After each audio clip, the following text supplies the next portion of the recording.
I am very excited about this episode of The Legacy because in this episode, I'm going to be answering questions about how I guided my teenage nephew, Corey, towards financial freedom. And I hope that this episode reaches every parent of a teenager, as well as every uncle of a teenager, and every aunt of a teenager, and every grandparent of a teenager, every teacher of a teenager, right? Every mentor of a teenager, every person who has any type of influence over a teenager. I hope this message reaches you because in this episode, I'm sharing with you the exact blueprint of how I guided my teenage nephew, Corey, towards financial freedom. Let's jump right in. I'm going to be answering the questions that were sent to me. And as you listen through all of this, if you have additional questions, send them to me. Please send me additional questions. All right, so question number one that was sent in. Can you tell a little about yourself and your relationship with your nephew? Sure. So I'm a lifestyle entrepreneur, which means I build businesses based on my passions. My company, Clay Smile, is engaged in financial coaching, health and wellness programs, real estate, bookkeeping, tax planning, dance fitness, dance party entertainment, educational consulting, and motivational speaking. And I believe that my God-given purpose in life is to serve families, helping them build generational wealth and health through financial literacy and healthy habits, including all aspects of health: mental, emotional, spiritual, physical, financial, and social. My life motto is that I help people manage their finances and their life from their first paycheck to their first million. And my nephew Corey is 14 years old. He's in the ninth grade and he plays football. And he views me as a trusted advisor. And as I taught him about the power of compound interest and how he can easily become a multimillionaire by starting early to invest, his interest peaked and he became eager to follow my guidance. So question number two. Question number two is, what inspired you to take a proactive role in guiding your nephew towards financial literacy and independence? Sure. So some of my favorite mantras in life are there is no success without successors. Also, God gives blessings to us so that he can give blessings through us. Also, another favorite mantra of mine is we rise by lifting others, right? So I'm passionate about leveraging my resources to help younger generations maximize their potential. Now, unfortunately, the public school system does not adequately teach children about financial literacy. And as a consequence, most adults live paycheck to paycheck and have nothing or very little saved for retirement. And the lack of finances is a huge source of stress for many of them. So, one of my biggest priorities is to help people, especially young people, develop strong financial habits that will put them on track towards financial freedom. Question number three, how did the initial conversation about wealth building start between you and your nephew? Well, interestingly, despite my constant talk about financial literacy and wealth building, Corey's interests did not start until he happened to see a TikTok video that mentioned a Roth IRA account. That video is what got him initially interested, and my teachings then continued his momentum of learning about all aspects of financial literacy. This is a great example of how social media influencers have a powerful impact on teenagers. So I'm very grateful for whoever that social media influencer was that sparked Corey's interest. Question four. How would you define generational wealth, and why do you believe it's crucial for future generations? So personally, I define generational wealth not in terms of what we leave for our children, but instead what we leave in our children. Because what we leave in our children, the mindsets, the values, the spirituality, the character, etc., is far more valuable than anything we could leave for our children. That's why the focus of my teachings is on how to develop an investor mindset and how to apply biblical principles to our lives and how to maintain healthy habits. Because if $1 million, if you think of it this way, if $1 million is given to a person with a poor mindset, that person will lose the money within a few years. And if $1 million is taken from a person with a wealthy mindset, that person will gain it back within a few years. You know, 70% of lottery winners go broke or bankrupt within 5 years. Also, 70% of wealthy families lose their wealth by the second generation. And by the third generation, 90% of wealthy families have lost their inherited wealth. So it's crucial for future generations because mindsets are contagious. We either promote wealthy mindsets or we promote poor mindsets. And unfortunately, our culture promotes poor mindsets. We have to be, and so therefore we as teachers and parents and mentors and coaches and uncles and aunts, right? And grandparents, right? We have to be very proactive and intentional about promoting wealthy mindsets and values and spirituality and character. Question number five. What are the core principles of generational wealth you believe everyone should know? Ooh, great question. Okay, so the core principles of generational wealth that I believe everyone should know is what I call the financial moves that everyone should make. All right. Number one, get two personal bank accounts in your own name, right? A checking account and a high yield savings account, right? Compare options, including Capital One and Chase. So number two, get a debit card attached to your checking account. Number three, get a credit card, right? Now compare options, right, including Chase and Capital One. You might have to start with a secure credit card before advancing to a regular unsecured credit card. Um, Number four, understand the difference between active income and passive income and develop a concise game plan for building your passive income, right? Because financial freedom is when your passive income exceeds your cost of living, right? Number five, in your high yield savings account, save up an emergency fund and save up in advance to prepare for future large purchases like cars, vacations, down payments on real estate properties, etc. Number six, understand how the stock market works. Very important. Understand how the stock market works. Number seven, open a Roth IRA stock index fund and set up the auto invest function so that you automatically invest into it every month.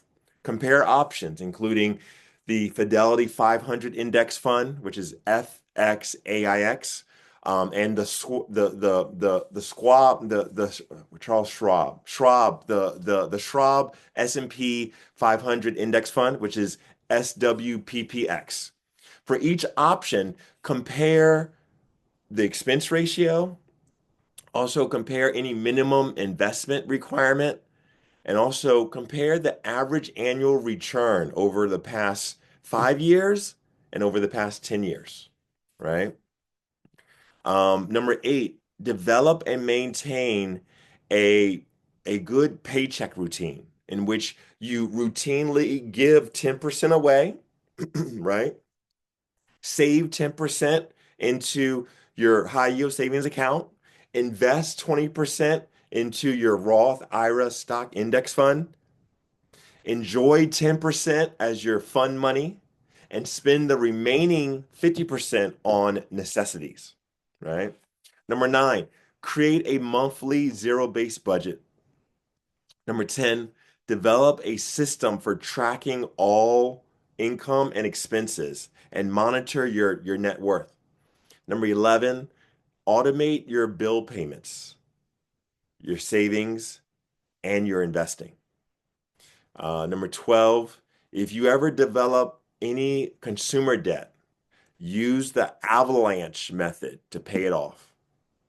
Number 13, take advantage of employer-sponsored retirement accounts, but only up to the match. Number 14, develop a morning routine, right? And or an evening routine of self-care activities you do every morning and or every evening that helps you to either begin or end the day and promotes the development of your physical, mental, spiritual, financial, and social health. Make it a habit, you know? Number 15, print out a copy of your credit report from www.annualcreditreport.com, right? And print one from each of the three major credit reporting bureaus and talk through it, right? With advisors, right?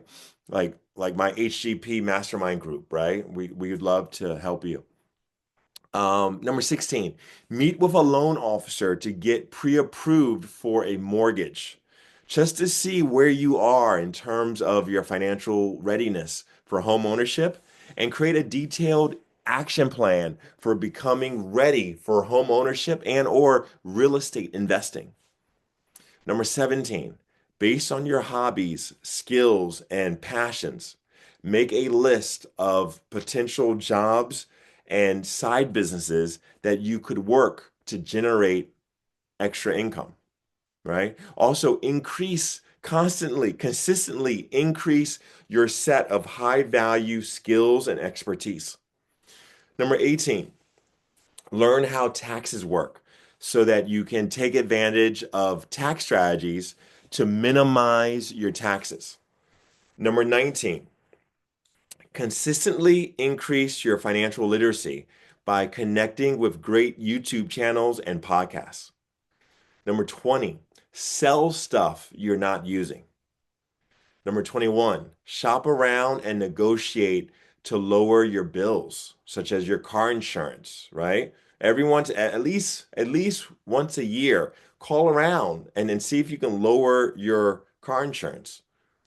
Number 22, connect with or establish a support system that provides mentorship, encouragement, and accountability.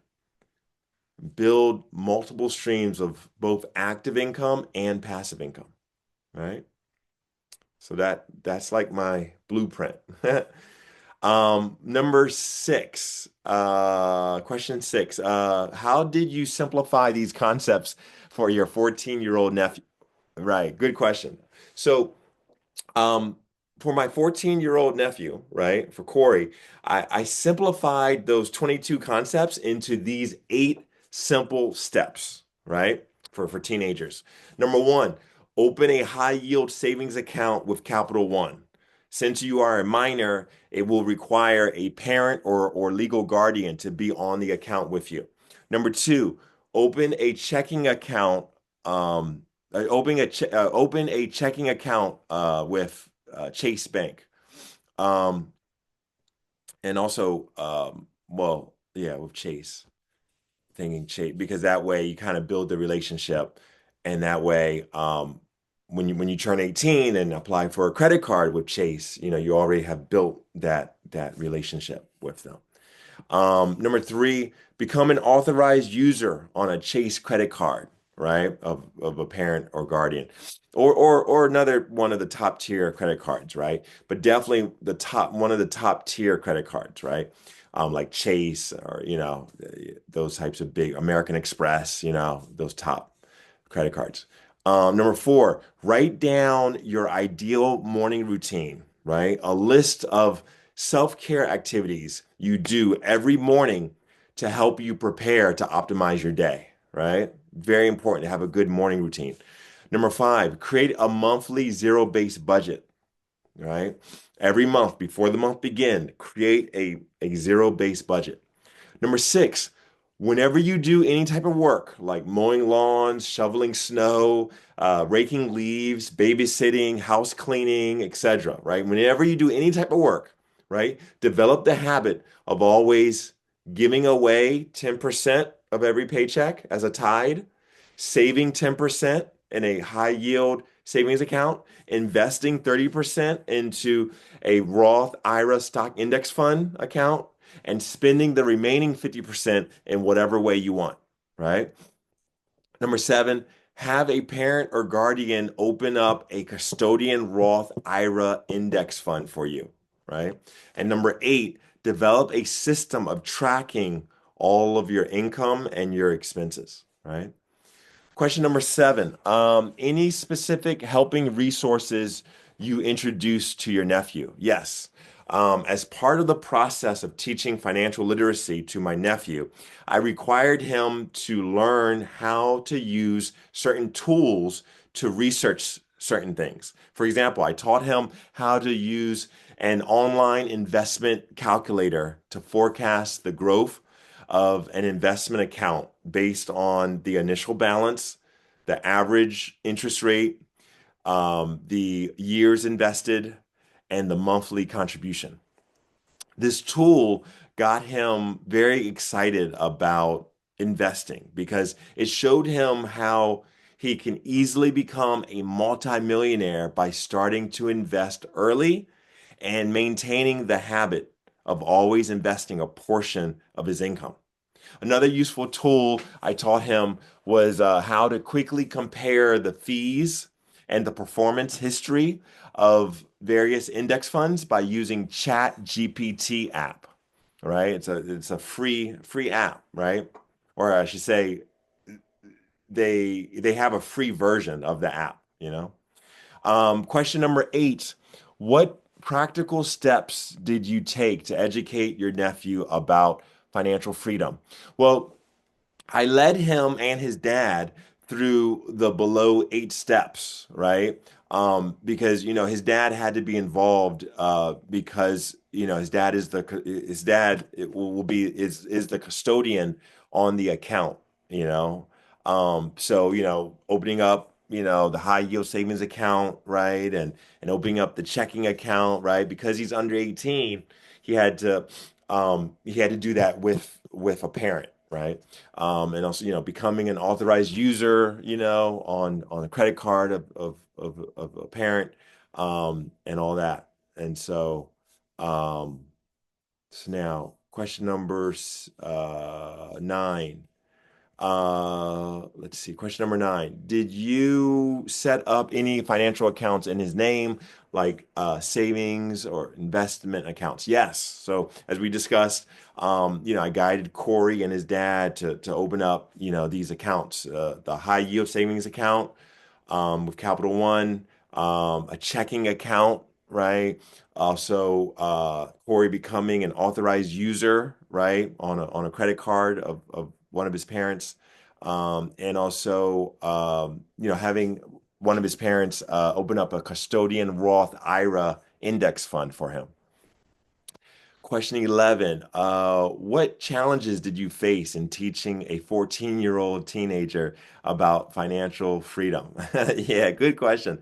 So, the biggest challenge I faced in teaching a teenager about financial freedom is making sure that there was an understanding, a clear understanding of the financial language, the financial terms, because, as we know, right, the public school system does not teach financial literacy as part of the core subjects. And so I had to explain a lot of the financial terms, such as compound interest and annual interest and index funds and high yield savings accounts, right? Because for most teenagers, they have never heard of those terms before. So I think, that is definitely one of the biggest challenges in teaching this stuff to teenagers. Just, making sure that they understand the language of money. Question 12. How did you make sure the lessons slash advice were engaging and relatable for him? I made sure that the lessons and the advice were engaging and relatable to Corey by showing him how all of these concepts impacted the growth of his investment account. So relating everything to how it impacts his investment account was the main thing that kept him engaged. Question 13. Can you share a moment where you saw your nephew truly apply one of the concepts? Yeah, so one of the highlights in my conversations with Corey was when I quizzed him on the difference between active income and passive income. And he very accurately described how active income is when you're trading your time for money, and passive income is when you are making money even while you are sleeping, right? So that was really cool, to see that he really understood that concept. Question 14. How has your nephew's perspective on money and financial independence evolved since you began mentoring him? Well, my nephew's perspective on money and financial independence has greatly evolved since I began mentoring him. He now thinks more like an investor, right, and less like a consumer. For example, he even mentioned that he's thinking ahead to the future and he plans to buy a good, reliable used car instead of a new car, so that he can be wise about the purchase. So I loved hearing that. Question 15. Do you have a plan to continue guiding him as he grows older? Yes, absolutely. As Corey grows older, I plan to continue to guide him by holding him accountable for following, this paycheck routine he promised to follow, right? Which is, whenever he does any type of work, right? He promises that he will, follow this paycheck routine of this habit of always giving away 10% of every paycheck as a tide, always saving 10% in a high yield savings account, always investing 30% into his, Roth IRA stock index fund account, and spending the remaining 50% in whatever way he wants. Also, when he turns 18, I plan to make sure he makes these financial moves that every 18-year-old should make, right? About, getting the personal, bank accounts in his own name and getting, a debit card attached to his attached to his checking account, and getting, the credit cards in his own name and all that, right? Basically, like the full blueprint, right? Will be, explained to him when he reaches 18. But as a teenager, right, I'm taking him through those 8 steps that I mentioned earlier. Next question is, what advice would you give to other family, uncles and aunts who want to teach younger relatives about generational wealth? Yes, the advice that I would give to other, family members like uncles, aunts, grandparents, who want to teach younger relatives about generational wealth is to basically follow the blueprint that I have developed, because this blueprint that I have developed is very well structured and organized. Question 17. How do you define generational wealth in your own words? Well, all right, in my own words, I define generational wealth as systematically teaching every generation to develop an investor mindset, apply biblical principles to daily life, and maintain healthy habits. Question 18. Looking back, how do you feel about your impact on your nephew's future? Wow.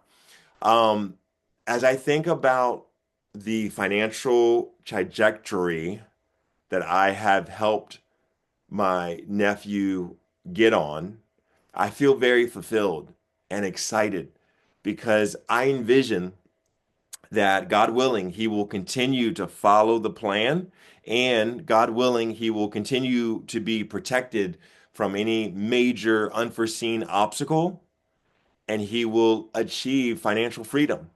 And he'll look back, to when he first learned this blueprint.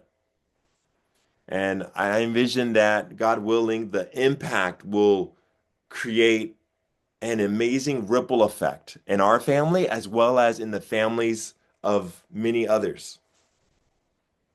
Question 19. If you could give a piece of advice to young people about building financial independence, what would it be? Ooh. So, the main advice that I give to young people about building in financial independence is that people become rich by doing the right things, but they become wealthy by owning the right things. You see, we cannot earn our way into wealth. We must invest in income producing assets, such as index funds and real estate. So that was all the questions that were sent to me. If you have additional questions, please send them to me. As you can tell, I'm very passionate about, generational wealth, and I'd be happy to answer any additional questions that are sent to me. All right, take care. I'll see you guys next time on the next episode.